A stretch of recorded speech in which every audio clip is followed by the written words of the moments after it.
Okay, so let us continue our discussion on wet bulk micromachining. Let us consider one example. So here we have an example of wet bulk micromachining. So we have a 100 wafer which is etched in potassium hydroxide. So it is anisotropic etching to create a microchannel structure. Now we are trying to find out the angle between the channel wall and the front surface. Okay, so it is asking what is this angle. Okay, and the second question is if the top channel width and etch rate are 100 micron and 1 micron per minute respectively. So that means the top channel width WT is 100 micron and the etching rate is 1 micron per minute. What is the bottom channel width after 20 minutes? We are going to find out what is the value of WB after 20 minutes.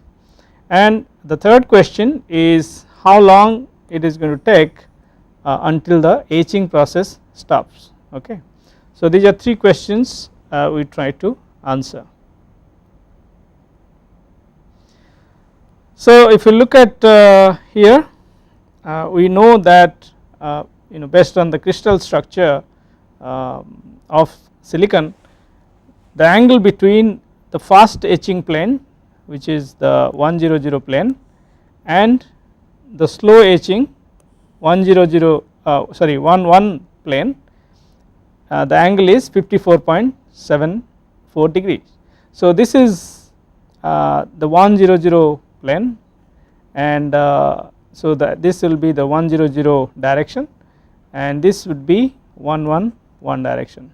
So to find out this angle alpha, we have to find out the angle between these two directions which is known to be 54.74 from the silicon crystallography.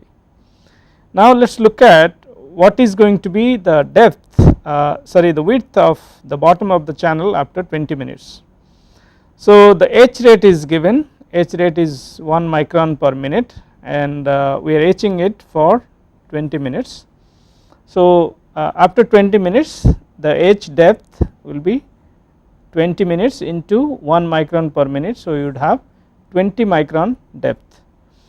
Now we have this formula which relates the bottom of the width of the channel and the top width of the channel. So WB, the bottom width, is WT minus 2D cot alpha, that is from the geometry. So the top width is 100 micron minus 2 into the depth, D is 20 micron and alpha is 54.74. So the bottom channel width will be 71.7 micron. Now the third question was what is the time up to which the etching will be stopped.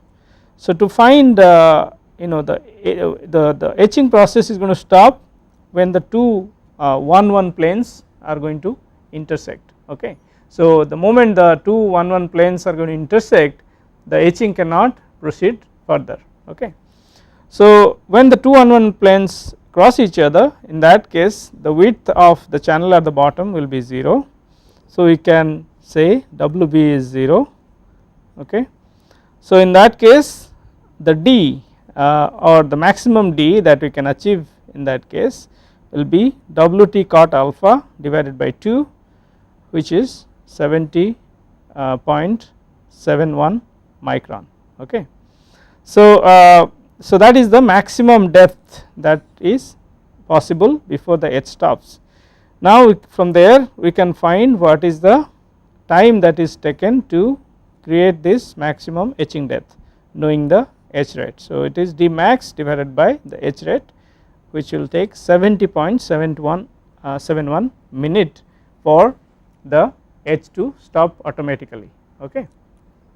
Now with that let us move on and talk about dry etching. Okay. So in the dry etching technique, the solid surface, the substrate is exposed to either a vapor or a gas. Okay. So the different dry etching techniques available, one is physical etching which is done by bombarding ions onto the surface of the substrate, which is protected by mask in the areas that we do not want to etch. And then the second is chemical etching, which is done by the chemical reaction through a reactive species. And the third is we can use a combination of physical and chemical etching. Okay. So let us briefly look at what these three different etching procedure mean. In the the physical etching, we typically have a system like this. This is the silicon substrate and this is the mask. Okay. And we have here the ions getting bombarded on the substrate in the exposed areas. Okay, on masked areas, the ion is going to bombard at high energy on the substrate, and that happens typically at a low pressure between 10 to the minus 3 to 10 to the minus 4 torr. So this physical etching typically gives an anisotropic profile, okay, which is looking like what is shown here. Okay. Now if you look at chemical etching, so this is an example of the profile that we get from chemical etching. The chemical etching is done at low voltage but high pressure. The pressure is about 1 torr. So in this case we do not have any ion, we have these neutral atoms, they come and collide, they come and react with the surface, the silicon substrate, and it is because of the chemical reaction that the surface is getting removed. Okay. So this chemical etching process results in an isotropic profile. Now we can combine the physical etching with the chemical etching, and if you do so, then we can have a scenario where we would have high energy ions getting collided on the surface. At the same time we would have these neutral atoms interacting with or reacting with the chemical substrate, and this combination of physical and chemical etching is called ion enhanced etching. Okay. And this is done at low pressure and high voltage, and that gives directional anisotropy, meaning we would etch very fast in this direction and we will almost have zero etching in the transverse direction. So this anisotropic etching benefits that there is no under etching of the substrate as opposed to what we see in the isotropic etching case, chemical etching case. Okay.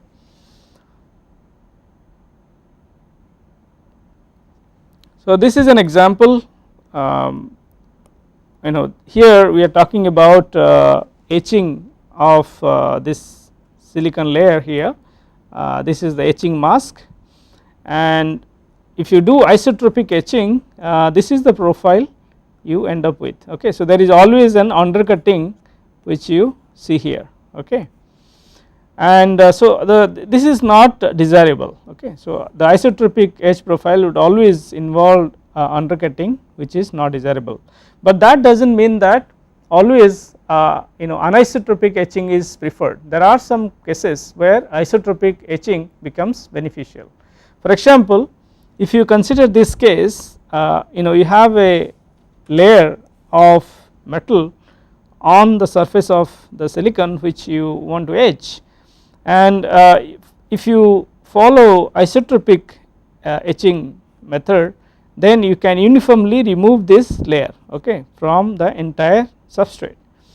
Whereas if you go for anisotropic etching, a combination of, for example, isotropic and physical and chemical etching, the profile, the material that we are going to remove will be removed in the vertical directions. Okay. So all etching will be done in the vertical direction. So as a result, the material from these areas are going to be removed. Okay. And the material here cannot be removed because all the etching becomes in the vertical direction. So in that case, we will be preferring isotropic etching as compared to the anisotropic etching. Okay.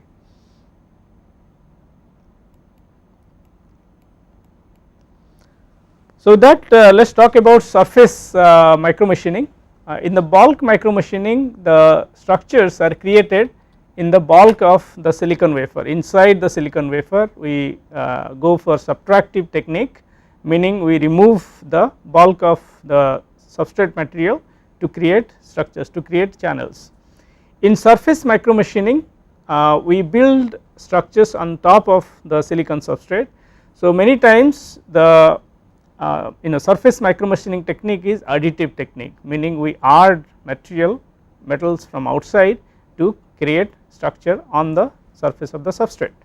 So here if you look at this example, here this is a standard process to create polysilicon structure using surface micromachining. Okay, we are going to create polysilicon cantilever on the surface of silicon substrate.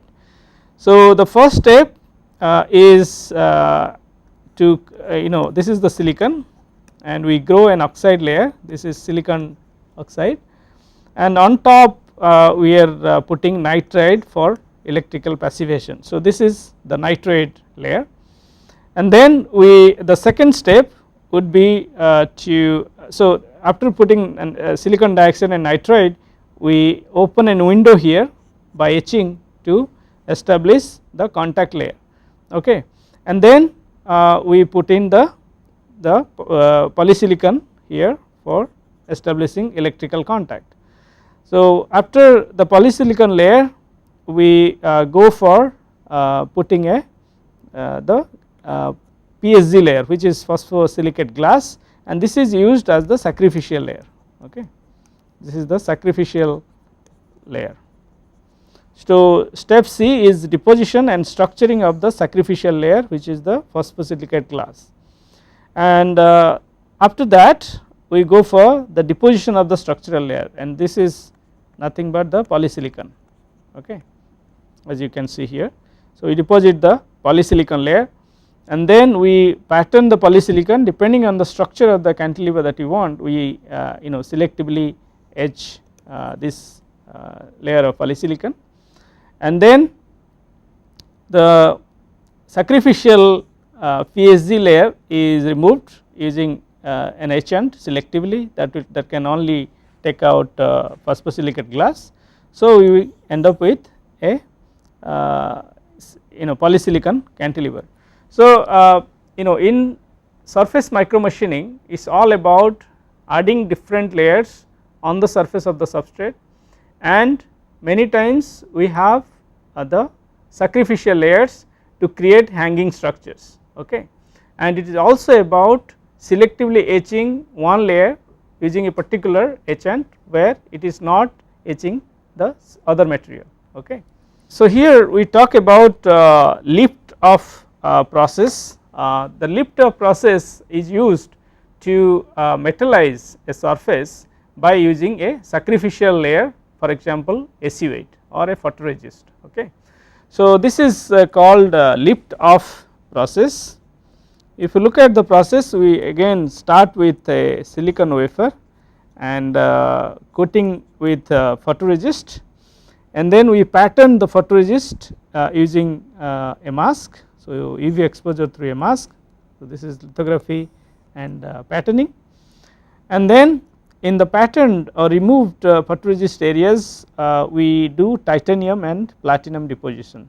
So platinum does not stick very well to silicon, so we do initially a titanium deposition followed by platinum. Okay, so that is what you see here. So this layer is titanium and this is platinum, and after you do that, then we take a photoresist developer solution or photoresist a solution that will strip off the photoresist. So all the areas where the photoresist is bonded to the silicon, the photoresist get stripped off. So all the metal that are lying on the photoresist get stripped off. So we have a metal pattern coming on the surface of the silicon. So this is known as the the lift off process to create a metallic pattern on the surface of the substrate by using a sacrificial layer such as photoresist. Okay. So here we take an example of a micro motor, what are the procedures that are available to fabricate a rotary micromotor. Okay. So as you can see here in the image here, so this part is the rotary part. Okay. So this is the rotary part and this is the starter. Okay. So by applying an electric field because of the electromagnetic induction, this rotary part will get a force in the tangential direction which will enable rotation of this part of the rotor. So this is called a similar to an induction motor. Okay. So what are the different parts of the structure? If you take a section along this white arrow mark, this is what we would see. Okay, this is what we would see. We would have the structure is of course built on silicon wafer, and this layer here is the poly-zero layer, and on the poly-zero layer this rotary part will be anchored. Okay, so this is where the rotary part is going to be anchored on the poly-zero layer. Okay, and then this is the hub. This is the hub that we see here. So this part is the hub, which is the poly 2 layer, and this rotary part is the poly 1. The structure of this is made out of poly 1, and nitride is this dark line here is the nitride which is used for electrical passivation between the top layers and the silicon.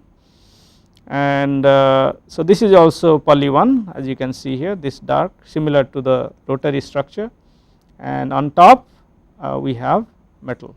Okay, so this is the metal layer. For example, gold or chromium is used for electrical connection, and this is the oxide layer. Okay, so these many layers are there, and how we will see how we can fabricate this structure.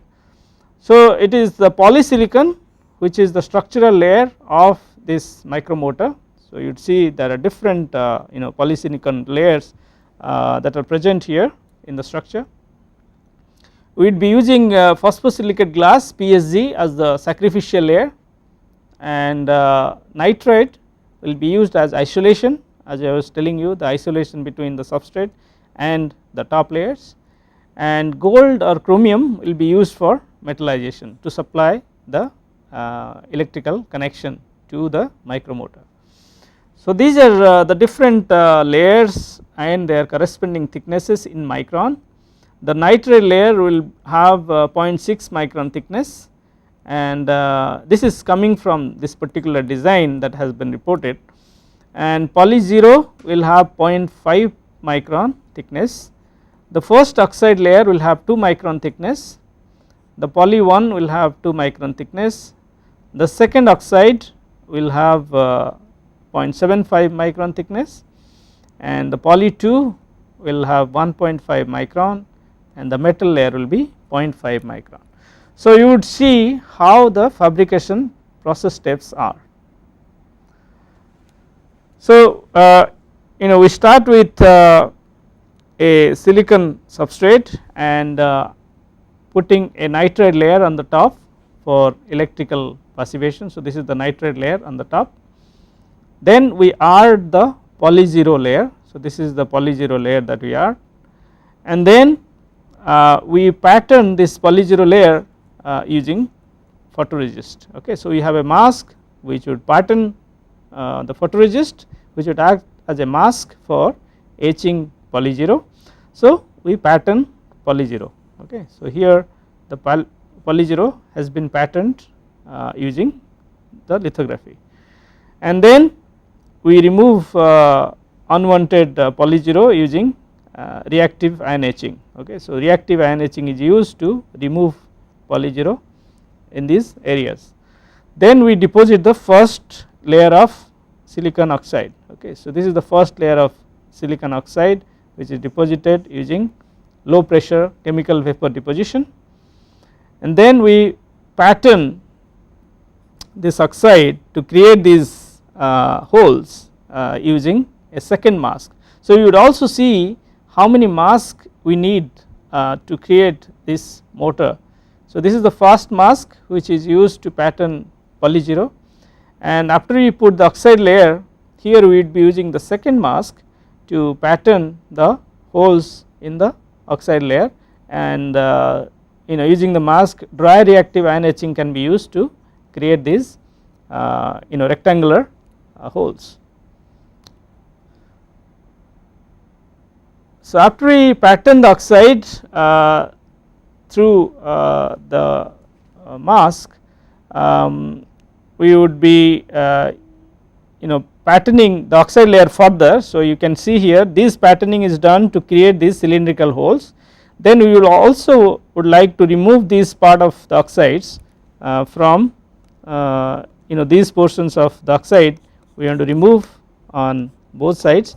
So to do that we will be using the third mask, where you can see that these areas of the silicon dioxide have been removed using dry reactive ion etching, and then we do the deposition of poly 1. The first polysilicon layer is deposited using LPCVD.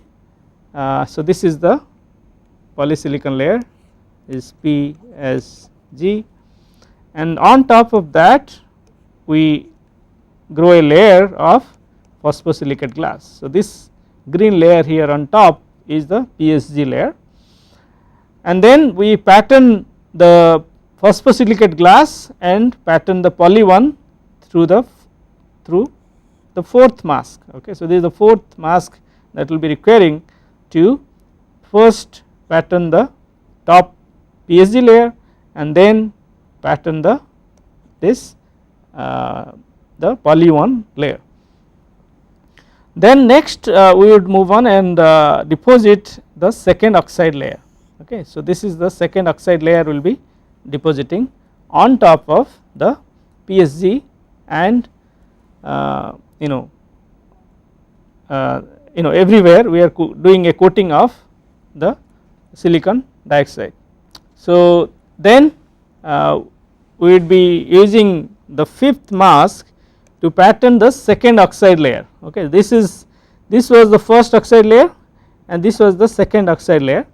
Then we will be using the fifth mask to pattern the second oxide layer. So you can observe that these areas of silicon dioxide are removed, okay, using dry reactive ion etching, and then patterning the oxide, the buried oxide, the inner oxide, this oxide layer using the sixth mask. Okay, so after we have patterned this top oxide layer, then we want to pattern the buried inside oxide layer, that is done through the sixth mask using dry reactive ion etching, and then we deposit poly 2 and PSG. So after we have etched the silicon dioxide, this is the poly 2 layer, okay, this is the poly 2 and this is the PSG layer, okay, this is the phosphosilicate glass layer on top of poly 2.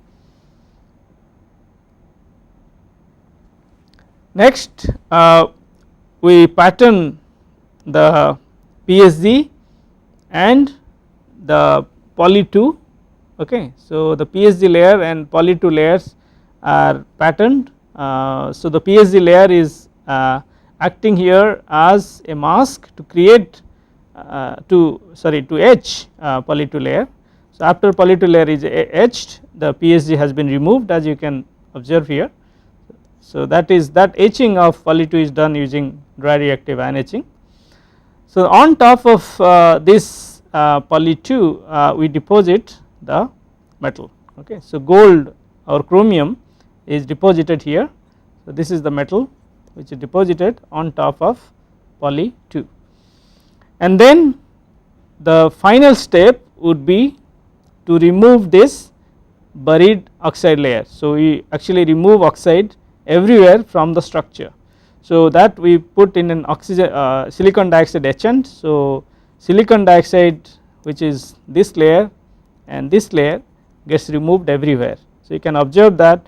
So first this silicon dioxide removed, and the etchant gets in and removes this sacrificial silicon dioxide layer.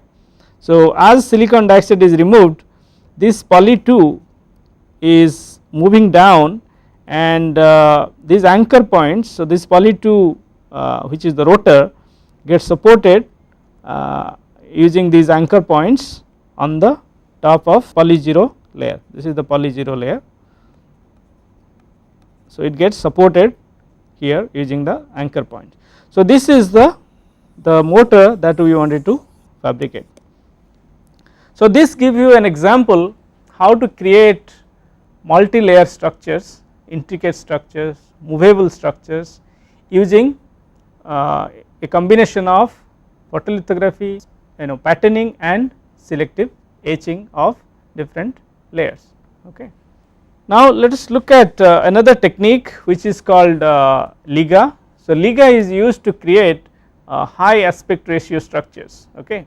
Typically if you want to grow a metal layer on surface of a silicon, the thickness is limited to maximum up to couple of microns, okay, in nanometer to couple of microns.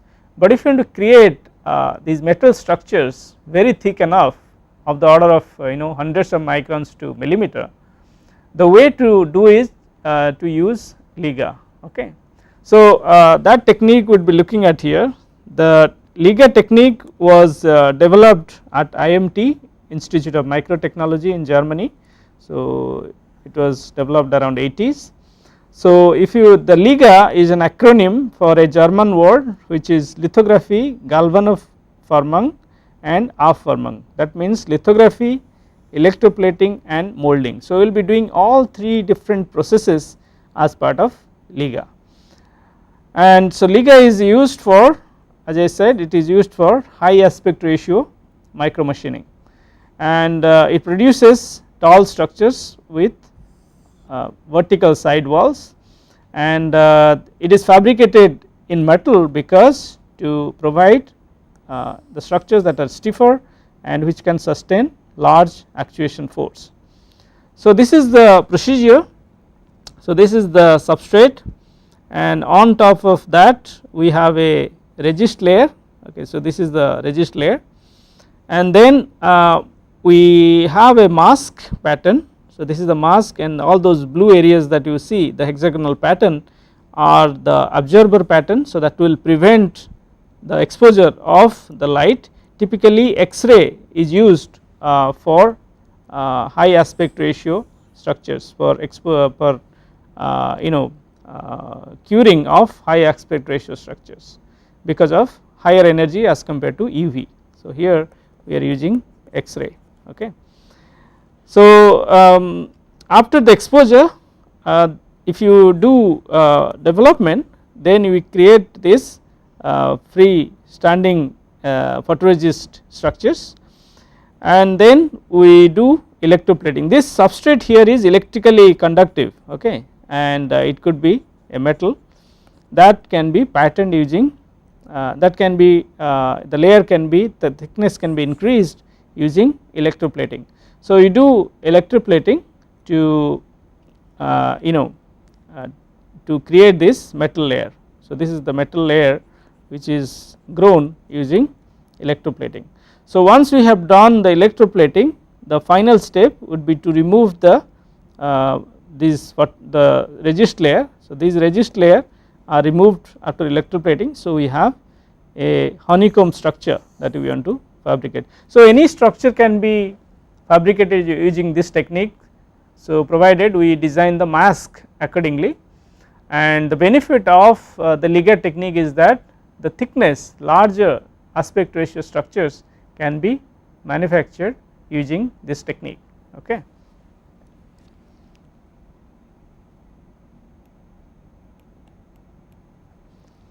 Now let us look at bonding techniques. Many times we fabricate channels in silicon, but then the open channels are not suitable for fluidics. Okay, so we need to seal the channels. The way to seal channels is to bond it with another planar substrate. okay. So there are different bonding techniques that are available. Here we will briefly go over 3 of them. So one is the anodic bonding, the second one is fusion bonding, and the third one is eutectic bonding. So this is anodic bonding, as you can see here, it is also known as field assisted bonding or electrostatic bonding, as this uses electrostatic for the bonding action to take place, and typically the bonding temperature is between 180 to 500 degree centigrade, and the voltage is between 200 to 1000 volts. So in this technique glass and silicon can be bonded, as you can see in this picture. So this is the silicon substrate and this is the glass substrate. Here the glass is connected to the negative electrode and the silicon is connected to the positive electrode, and when the voltage is applied, the atoms of glass and the silicon at the interface, they tend to penetrate into each other. So we get a bonding that is taking place at the interface. Now what is required here is in this case the thermal expansion coefficient of the materials that are bonded using anodic bonding have to be almost equal. So glass and silicon have comparable thermal expansion coefficients, so they can be easily bonded using anodic bonding technique. Anodic bonding technique can also be used for bonding of silicon to silicon. So however in that case we would require an intermediate layer of glass between the 2 silicon wafers. So that would enable bonding of them to achieve sealing, okay. And we can achieve a layer of glass on the surface of the silicon using for example physical vapor deposition technique. Now if you look at fusion bonding, fusion bonding is anodic bonding can be done between 2 different materials, for example glass and silicon, okay. However the fusion bonding, in fusion bonding the 2 metal layers to be bonded have to be the same, okay. So the fusion bonding is done between 2 same materials, could be silicon, glass, polymers, ceramics and metals. So here there is no need for intermediate layer as opposed to anodic bonding, okay. In anodic bonding we have seen that we need a layer of glass between 2 silicon wafers if we wanted to bond them, but here there is no need of intermediate layer.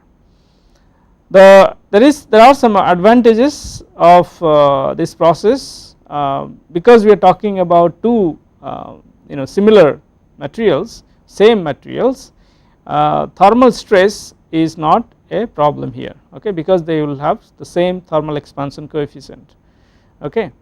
And here you can see the example, there are 2 silicon wafers. So this is the top wafer, this is the bottom wafer, and initially there are some mechanical spacers on both sides here, and this is because to align these 2 silicon wafers, okay, so that it can be moved related to each other. Once they are properly registered, aligned with each other with very gentle pressure, this alignment is done, and once they are properly aligned, these mechanical spacers are taken out and the pressure is applied heavily to create bonding at the interface. So what happens is the bonding temperature is about 300 to 1000 degree centigrade. So the atoms of one substrate gets penetrated into another at the interface because of the high temperature, and they fuse into each other, okay. That is why it is known as fusion bonding. And the silicon to silicon fusion bonding basically utilizes the reaction between hydroxyl groups at the surface of the oxide layer, okay. So silicon to silicon bonding would utilize the OH groups on the oxide layers at the top of the 2 silicon wafers, and after the substrates have been bonded, we do an annealing process to improve the bond quality,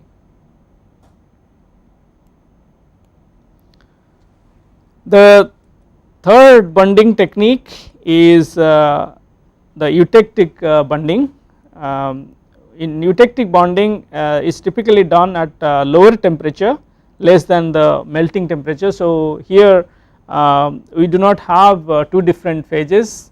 Before it starts melting, the bonding is done, that is why it is known as eutectic bonding. So the temperature is less than the melting point temperature of the materials. Okay. Now in this case, let us say we want to bond glass to silicon, okay, silicon to glass if you want to bond. So this eutectic bonding to be done, we evaporate a thin layer of metal on the surface of the glass, for example gold and aluminum.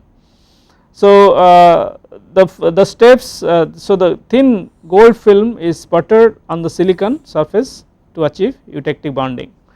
So we clean the silicon substrate and then sputter a layer of gold or aluminum, and then we align the two substrate, the silicon and glass, with respect to each other, and then apply pressure. So when pressure is applied, it forms an eutectic bonding at the silicon or silicon glass interfaces. Okay.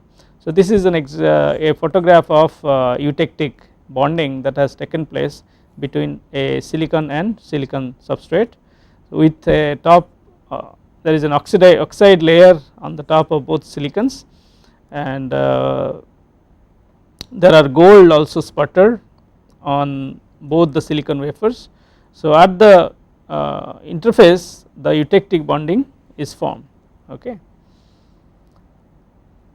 So this eutectic bonding will be suitable when you are talking about electrodes on a surface. Let us say we have an electrode which is very thick on the surface of the substrate, for example we have gold electrode or aluminum electrode, then the eutectic bonding can be suitably formed on the between the two substrate. Okay.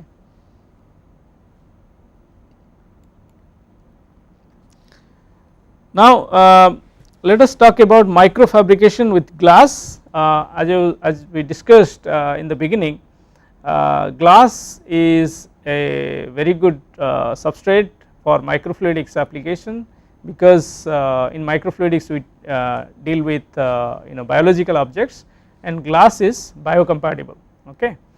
So here how we can fabricate microfluidic devices using glass substrate. So this is an example. So we start with the glass substrate. So this is the glass substrate, and so we go through the photolithography process. However, the photoresist normally they do not stick with glass very well. Okay. So photoresist will not stick to glass. For that reason we evaporate a layer of chrome, a very thin layer of chrome of the order of nanometer on the surface of the glass, and then we spin coat a layer of photoresist. Okay. So then depending on the channel structure we want to achieve, we expose the photoresist to UV through a mask and then do the development process. Okay. So after development we have a pattern of photoresist on the chrome coated glass surface, and then we etch the underlying the chrome layer, okay, that we have used here as a adhesion layer between photoresist and silicon. So after removal of the chrome layer we do wet etching of glass, okay, with hydrofluoric acid. Now glass could be etched using hydrofluoric acid, which is not a very easy etchant to deal with. Hydrofluoric acid is a very dangerous liquid to handle. Okay. So that is another reason why fabricating microfluidic device in using glass substrate become very expensive as a manufacturing method. So so once we etch glass with hydrofluoric acid, then we remove the chrome and the photoresist. Okay. So the chrome and photoresist layers are removed from the top, and then so we have created a channel, then we drill some holes, okay, for to establish contact with the external fluidics. Once the drilling of the holes is achieved, we dice the chips. So as I have discussed before, on a specific size of the substrate we would have many such devices pattern depending on the size of the device and size of the substrate. So once this the etching of the channels are completed, we dice the wafers into individual chips, and then we can thermally bond the cover. Okay, so this could be done in any way. You can first bond the cover and then dice it, or dice it first and then individual chips could be bonded. Okay, so here glass to glass bonding can be achieved using one of these 3 different techniques that we have discussed earlier. Okay, anodic bonding or eutectic bonding or the fusion bonding. Okay. So now we move on to talk about polymers, how we can fabricate microfluidic device using polymers, which is also known as soft lithography. Okay. So in microfluidics the device sizes are relatively large. If you compare with semiconductor fabrication, in microfluidics the device sizes are relatively large, and this is because of the cross section of the microchannel and the length of the microchannel that we require to achieve a certain function inside the device. Okay, and the length and the cross section of the microfluidic device are relatively large as compared to semiconductor fabrication, because the sample volume cannot be very small. There is always a minimum sample volume which we discussed in the beginning of the lecture. There has to be a minimum sample volume for the kind of the function that we are performing on the chip. So to satisfy that, typically the volumes are relatively large, of the order of microliter to milliliter. Okay. So so the device size in microfluidics is large. Now if you compare the cost of glass versus polymer, the glass substrates for the same area and optical transparency, the glass substrates cost about 10 to 100 times more than polymer. Okay. So the polymers are very cost effective when we are comparing with glass and silicon. Okay. And so for the polymers the glass transition temperature is very important. Okay. So at the glass transition temperature, the polymeric material it becomes soft. So by applying a force or a load, we can deform the polymer into the desired shape. Okay. So the polymeric material becomes soft and can be machined by molding or hot embossing if the temperature of the substrate can be increased beyond the glass transition temperature of the polymer. The another temperature to define for polymers is called decomposition temperature, and if the temperature is increased further to a high value, then if the temperature is of the order of the decomposition temperature of the polymer, then the properties of the polymer are going to degrade. Okay. So now based on the molding behavior, the polymers could be categorized into 3 different categories. One is the elastomeric materials, second one is the duroplastic, and the third one is thermoplastic. So elastomeric materials, the example is PDMS. Okay. Polydimethyl siloxane is the example of a polymer which is elastomeric in nature, meaning the bonds are weakly cross linked. Okay. So in the polymer the bonds are weakly cross linked with each other. So by applying a load, the material can be stretched. Okay. So what it exhibits is the material can be stretched under stress, but it will regain the state if the stress is removed, and for that reason this elastomeric substance can be used for sealing of fluidic interfaces, for example to make interconnection between the microfluidic device and external world. PDMS is also used to create microfluidic device itself. Okay. for example for prototyping application. The second category of polymer are duroplastic. For one example is PMMA, and duroplastics are strong cross linked polymers. Okay. So if you compare, if you take a layer of polymer and a PMMA, you compare the PMMA, in PMMA the chains are very strongly cross linked. Okay. So it is a harder substance as compared to PDMS. Okay. So it is strong and brittle. Okay. And they do not soften before decomposition temperature. So they do not have a defined glass transition temperature where they can be soft, and they become very soft only after the temperature increases beyond the decomposition temperature. The third category of polymers are thermoplastics. So thermoplastics have weakly linked polymer chains. It is little bit stronger than elastomeric materials, but still weakly linked polymer chains, and they can be softened between the glass transition and the decomposition temperature. Okay. So one of the examples of thermoplastic is COC, cyclic olefin copolymer, and these materials can be softened if the temperature is between the glass transition temperature and the decomposition temperature. Okay. Whereas materials like elastomeric materials like PDMS are normally soft. Okay. So here we outline some of the advantages of polymers as compared to silicon or glass, that the manufacturing practice is much easier as compared to what we need to do using silicon or glass. Silicon requires a sophisticated setup that to fabricate microfluidic devices using silicon wafer. Glass also requires expensive setup, it requires hydrofluoric acid based etching. So whereas polymers can be fabricated using inexpensive fabrication setup. Okay.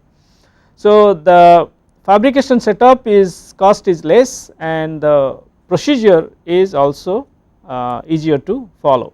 Okay.